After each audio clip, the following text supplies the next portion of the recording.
All right. The guy on the bike would have made pro wrestlers run for mama. He was dressed in a red muscle shirt and black jeans and a black leather duster. I'm guessing that must be like a vest, with a hunting knife strapped to his thigh. He wore red wraparound shades and he had the cruelest, most brutal face I had ever seen. Handsome, I guess, but wicked, with an oily black crew cut and cheeks that were scarred from many, many fights. The weird thing was, I felt like I'd seen his face somewhere before. As he walked into the diner, listen, a hot, dry wind blew through the place. All the people rose as if they were hypnotized, but the biker waved his hand dismissively, and they all sat down again. Everybody went back to their conversations. The waitress blinked as if somebody had just pressed the rewind button on her brain. She asked us again, "You kids have money to pay for it?" The biker said, "It's on me." He slid into our booth, which was way too small for him, and crowded Annabeth against the window. You guys should be looking at your book, or, you'll look up there, but I'd rather have you look at your book. He looked at the waitress, who was gaping at him, and said, "Are you still here?" He pointed at her, and she stiffened. She turned as if she had been spun around, then marched back toward the kitchen. The biker looked at me. I couldn't see his eyes behind the red shades, but bad. Pause. Feelings started boiling in my stomach. Anger, resentment, bitterness. I wanted to hit a wall. I wanted to pick a fight with somebody. Who did this guy think he was? He gave me a wicked grin.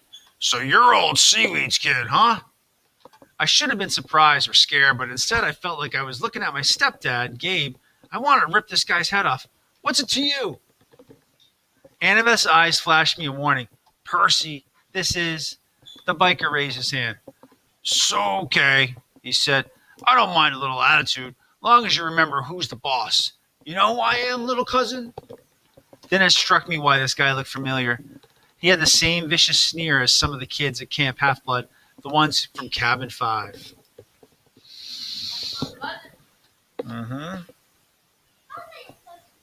"You're Clarice's dad," I said. "Ares, god of war." Ares grinned and took off his shades. Where his eyes should have been, there was only fire. Empty sockets glowing with miniature nuclear explosion. "That's right, punk. I heard you broke Clarice's spear." "She was asking for it." "Probably. That's cool. I don't fight my kids' fights, you know. What I'm here for, I heard you were in town. I got a little proposition for you." The waitress came back with heaping trays of food, cheeseburgers, fries, onion rings, and chocolate shakes. Ares handed her a few gold drachmas. She looked nervously at the coins. "But these aren't..." Ares pulled out his huge knife and started cleaning his fingernails. "Problem, sweetheart?"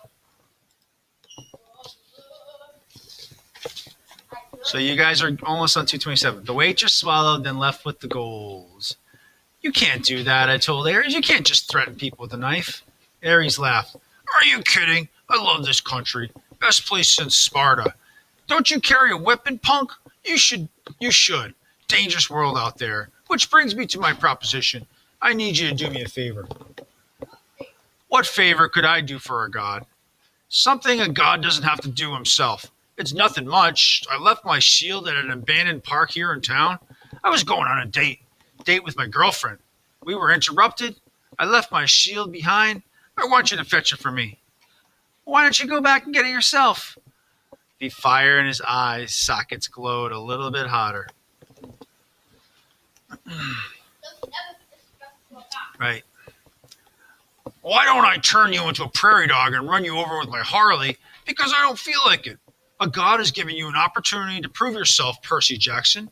Will you prove yourself a coward?" He leaned forward. "Or maybe you only fight when there's a river to dive into, so your daddy can protect you." I wanted to punch this guy, but somehow I knew he was waiting for that. Ares' power was causing my anger. He'd love it if I attacked. I didn't want to give him the satisfaction. "We're not interested," I said. "We've already got a quest." Ares' fiery eyes made me see things I didn't want to see. Blood and smoke and corpses on the battlefield. "I know all about your quest, punk. When that item was first stolen, Zeus sent his best out looking for it. Apollo, Athena, Artemis, and me. Naturally, if I couldn't sniff..."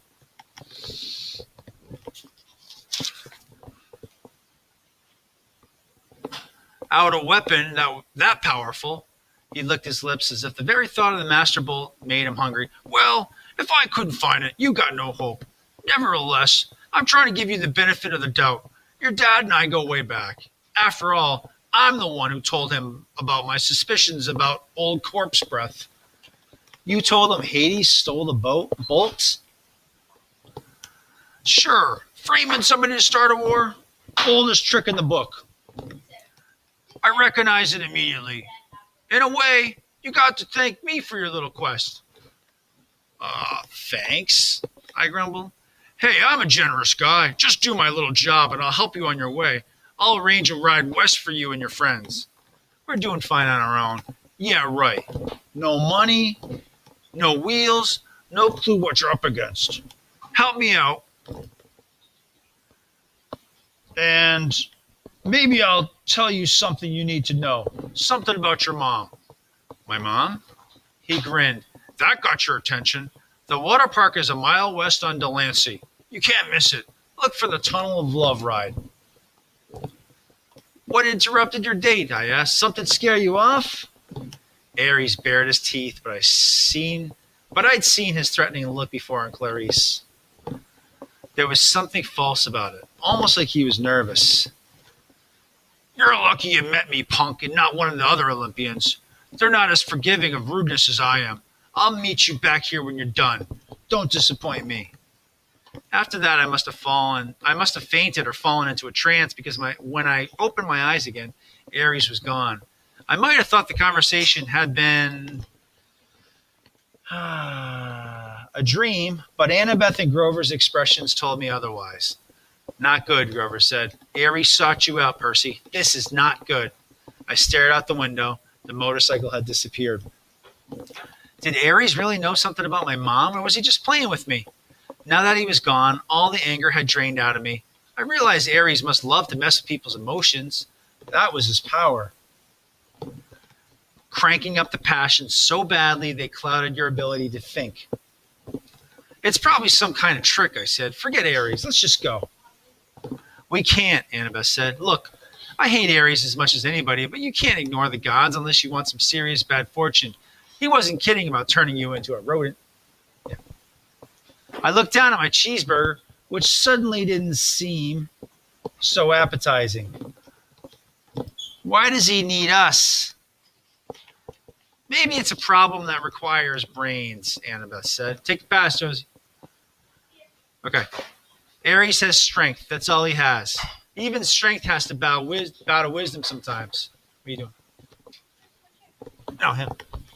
Just eat it, okay? And don't have it above your head like you're going to chuck it. But this water park, he acted almost scared. What would make a war god run away like that? Annabeth and Grover glanced nervously at each other. Annabeth said, I'm afraid we'll have to find out. The sun was sinking behind the mountains by the time we found the water park. Judging from the sign, it had once been called Waterland, but now some of the letters were smashed out, so it read Wat Rad. The main gate was padlocked with barbed wire. Inside, huge dry water slides and tubes and pipes curled everywhere, leading to empty pools. Old tickets and advertisements fluttered around the asphalt. With night coming on, the place looked sad and creepy. If Ares brings his girlfriend here for a date, I said, staring up at the barbed wire, I hate to see what she looks like. Percy, Annabeth warned, be more respectful. Why? I thought you hated Ares. He's still a god, and his girlfriend is very temperamental. You don't want to insult her looks, Grover added. Who is she? Echidna? No, Aphrodite, Grover said, a little dreamily, goddess of love. I thought she was married to somebody, I said. Hephaestus. What's your point, he asked. Oh, I suddenly felt the need to change the subject. So how do we get in? Maya! Grover's shoes sprouted wings. He flew over the fence, did an unintended somersault in midair, then stumbled to a landing on the opposite side. He dusted off his jeans as if he planned the whole thing. You guys coming? Annabeth and I had to climb the old-fashioned way, holding down the barbed wire for each other as we crawled over the top. The shadows grew long as we walked through the park. Checking out the attractions, there was Ankle Biter Island, Head Over Wedgie, and Dude, where's my swimsuit? No monsters came to get us. Nothing made the slightest noise. We found a souvenir shop that had been left open. Merchandise still lined the shelves. Snow globes, pencils, postcards, and racks of clothes, Annabeth said. Fresh clothes. Yeah, I said, but you can't just watch me. She snatched an entire row of stuff off the racks and disappeared into the changing room, boot gang. A few minutes later, she came out with Waterland flower print shorts, a big red Waterland t-shirt, and commemorative Waterland surf shoes. A Waterland backpack was slung over her shoulder. Somebody do me a favor? Thanks. Obviously stuffed with more goodies. Yes.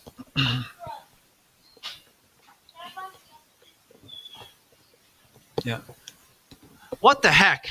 Grover shrugged. Soon, all three of us were decked out like walking advertisements for the defunct water park. What's defunct mean? Raise quiet hand. What does it mean to be defunct? Defunct. This word right here, defunct. See it? Defunct? Use your context clues. What is it? It's defunct right here. It means just what he said. It's not around anymore. It's not working. Defunct theme park. We continue searching for the tunnel of love. I got to turn the page. I got the feeling that the whole park was holding its breath. So Ares and Aphrodite, I said, to keep my mind off the growing dark, they have a thing going. That's old gossip, Percy, Annabeth told me. 3,000-year-old gossip. What about Aphrodite? Can't speak. What about Aphrodite's husband? Well, you know, she said. The fetus? The blacksmith. He was crippled when he was a baby, thrown off Mount Olympus by Zeus. So he isn't exactly handsome. Clever with his hands and all, but Aphrodite isn't into brains and talent, you know. She likes bikers. Whatever. Hephaestus knows? Oh, sure, Annabeth said. He caught them together once. I mean, literally caught them in a golden net and invited all the gods to come and laugh at them. Hephaestus is always trying to embarrass them. That's why they meet in out-of-the-way places like, she stopped, looking straight ahead, like that. In front of us was an empty pool that would have been awesome for skateboarding. It was at least 50 yards across and shaped like a bowl. Around the rim, a dozen bronze statues of Cupid stood guard with wings spread and bows ready to fire. On the opposite side from us, a tunnel opened up, probably where the water flowed into when the pool was full. The sign above it read, Thrill Ride of Love. This is not your parents' tunnel of love. Grover crept toward the edge. Guys, look! Maroon at the bottom of the pool was a pink and white two-seater boat with a canopy over the top and little hearts painted all over it. In the left seat, glinting in the fading light, was Ares' shield, a polished circle of bronze. This is too easy, I said. So we just walk down there and get it? Annabeth ran her fingers along the base of the nearest Cupid statue. There's a Greek letter carved here, he said. Eta. I wonder. Grover, I said. You smelly monsters? He sniffed the wind. Nothing. Nothing like in the arch, and you didn't smell echidna? Nothing, or really nothing? Grover looked hurt. I told you, that was underground. Okay, I'm sorry. I took a deep breath. I'm going down there. I'll go with you. Grover didn't sound too enthusiastic, but I got the feeling. Let's see. He was just a feeling. Trying to make up for what happened in St. Louis. Yes. No, that other guy said he was going to go. Yes. Okay, Josie.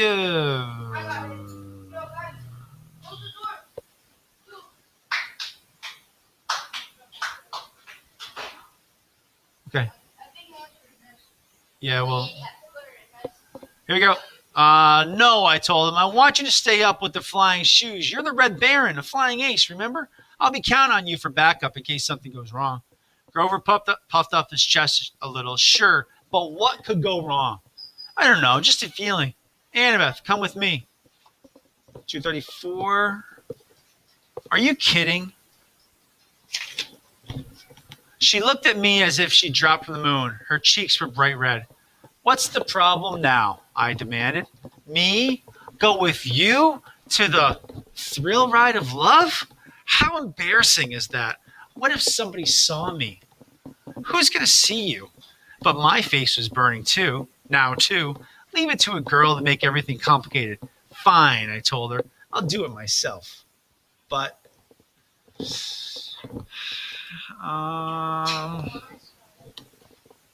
yes. When I started down the side of the pool, she followed me, muttering about how boys always mess things up. We reached the boat. The shield was propped on one seat. Next to it was a lady's silk scarf. I tried to imagine Ares and Aphrodite here, a couple of gods meeting in a junked-out amusement park. Why? Then I noticed something I hadn't seen from up top. Mirrors all the way around the rim of the pool facing this spot. We could see ourselves no matter which direction we looked. That must be it. While Ares and Aphrodite were smooching with each other, they could look at their favorite people, themselves. I picked up the scarf. It shimmered pink, and the perfume was indescribable. Rose or mountain laurel, something good. I smiled, a little dreamy, and was about to rub the scarf against my cheek when Annabeth ripped it out of my hand, stuffed it in her pocket. Oh, no, you don't. Stay away from that love magic. What? Just get the shield, seaweed brain, and let's get out of here. The moment I touched the shield, I knew we were in trouble. My hand broke through something that had been connecting it to the dashboard. A cobweb, I thought, but then I looked at the strand of it on my palm, saw it was some kind of metal filament, so fine it was almost invisible. A tripwire. Wait, Annabeth said. Too late. There's another Greek letter on the side of the boat, another eta. This is a trap. Noise erupted all around us, of a million gears grinding, as if the whole pool were turning to one giant machine. Grover yelled, Guys! Up on the rim, the Cupid statues were drawing their bows into firing position. Can you guys come in here and stop playing around? Yeah, come on in. Thank you. Come on in. Stop playing. Stop playing. Okay? That's not what I'm about. Come on in and stop playing. Thanks. All right. So I read that part. Up on the rim, the Cupid statues were drawing their bows into firing position. Then what happens? That's right. Before I could suggest, good, taking cover, they shot, but not at us. The Cupid's heads popped open. Where? They shot at each other. Shh.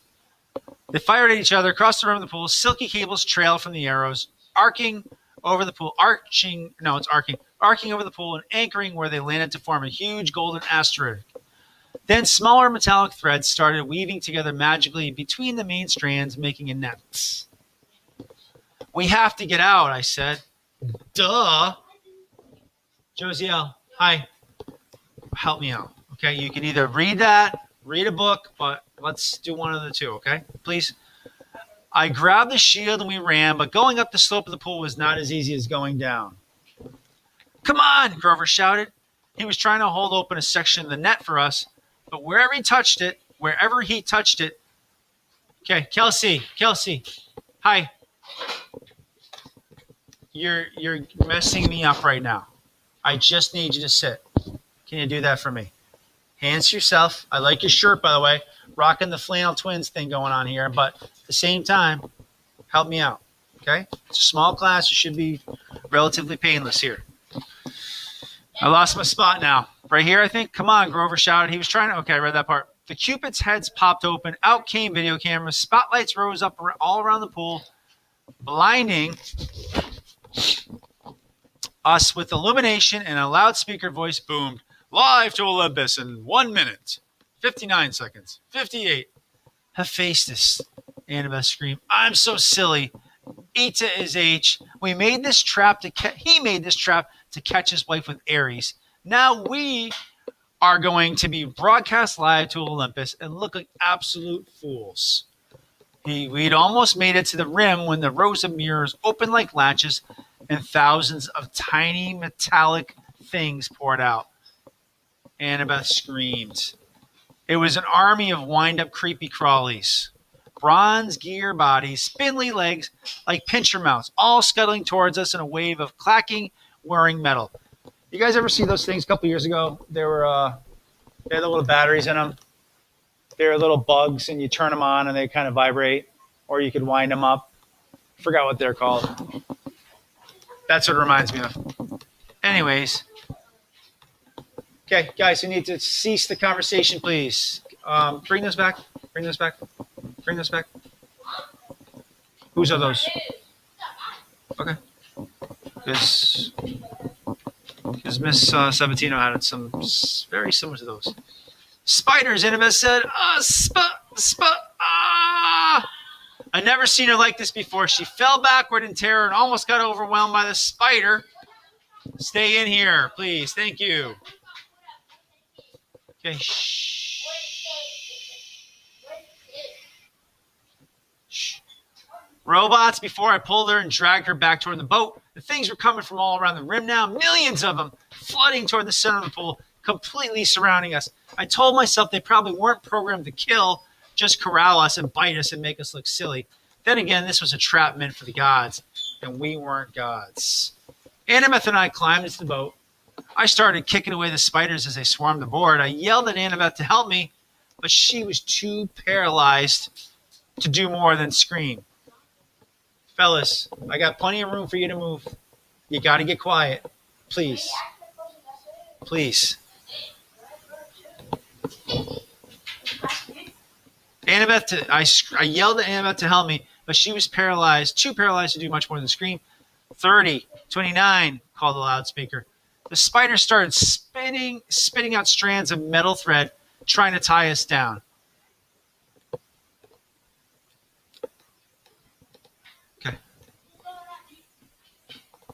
Okay. The strands were easy enough to break at first, but there were so many of them, and the spiders just kept coming.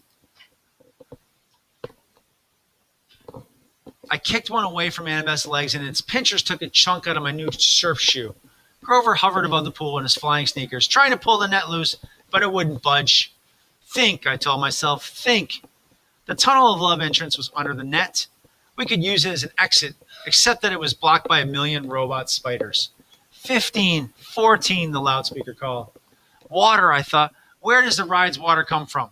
Then I saw them. Huge water pipes behind the mirrors, where the spiders had come from, and up above the net, next to one of the cupids, a glass-windowed booth that must be the controller station. Grover, I yelled, get into that booth, find the on switch. But do it! It was a crazy hope, but it was our only chance. The spiders were all over the prow of the boat now. Annabeth was screaming her head off. I had to get us out of there. 2:38, if you're following along in the book. Grover was in the controller's booth now, slamming away at the buttons. 5, 4. Grover looked up at me hopelessly, raising his hands. He was letting me know that he pushed every button, but still nothing was happening. I closed my eyes and thought about waves, rushing water, the Mississippi River. I felt a familiar tug in my guts. Okay, Glor, move somewhere else, please. You're doing more than... For me to talk to you, you must be doing something. Because I wouldn't interrupt myself to talk to you unless you're doing something. Do me a favor, just move somewhere else. Okay, so when you're doing this kind of thing, that's a universal sign for throw up the dukes and we're going to smack it down.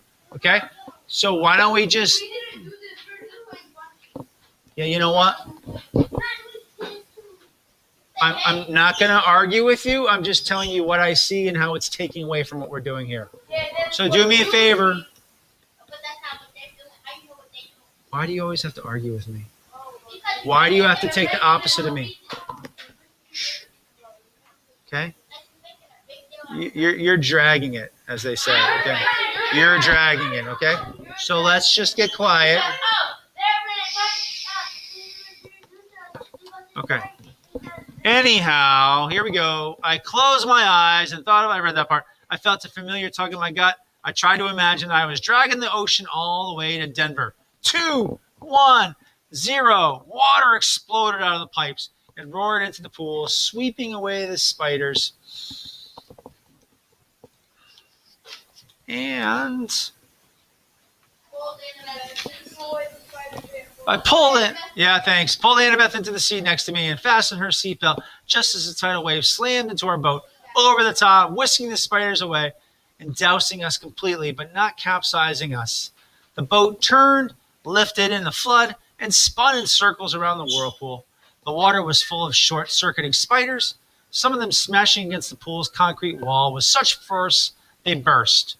Spotlights glared down at us. The Cupid cams were rolling live to Olympus, but I could only concentrate on controlling the boat. I willed it to ride the current, to keep away from the wall. Maybe it was my imagination, but the boat seemed to respond. At least it didn't break into a million pieces. We spun around one last time. The water level now almost high enough to shred us against the metal net. Then the boats... What? Thank you. Annabeth and I held tight, both of us screaming as the boat shot curls and hugged corners and took 45-degree plunges past pictures of Romeo and Juliet and a bunch of other Valentine's Day stuff.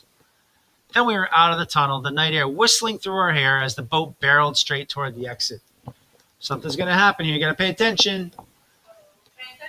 If the ride had been in working order, we would have sailed off a ramp between the Golden Gates of Love and splashed down safely in the exit pool. But there was a problem. The gates of love were chained. 2 boats that had been washed out of the tunnel before us were now piled against the barricade, one submerged, the other cracked in half. Unfasten your seatbelt, I yelled to Annabeth. Are you crazy? She must be. Unless you want to get smashed to death, I strapped Ares' shield to my arm. We're going to have to jump for it. My idea was simple and insane. As the boat struck, we would use its force like a springboard to jump the gate. I heard of people surviving car crashes that way, getting thrown 30 or 40 feet from an accident. With luck, we would land in the pool. No, you're not. Annabeth seemed to understand. She gripped my hand as the gates got closer. On my mark, I said. No, on my mark. What? Simple physics, she yelled. Force times the trajectory angle. Fine, I shouted. On your mark. She hesitated, then yelled, now! Crack!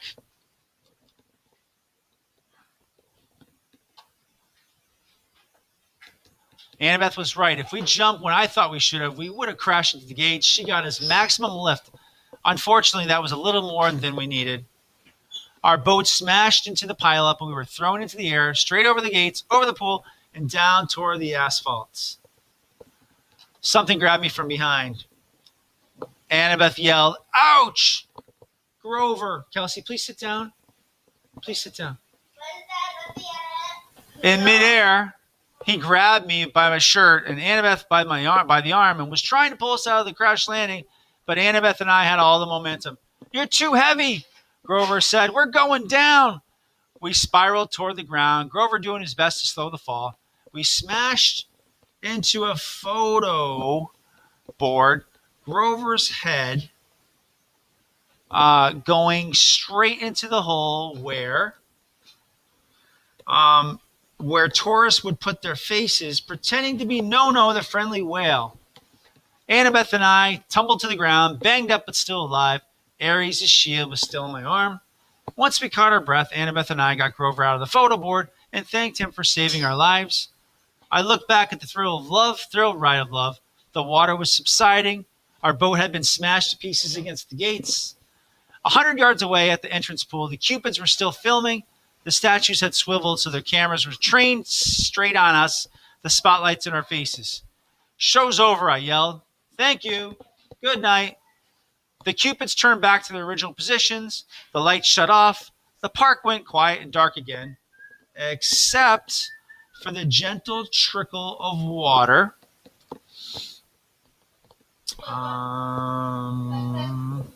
into the thrill ride of Love's exit pool.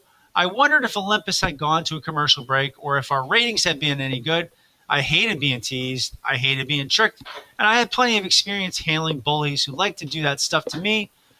I hefted my shield onto my arm and turned to my friends. We need to have a little talk with Ares. That's where you stop for this. Now we got to do work.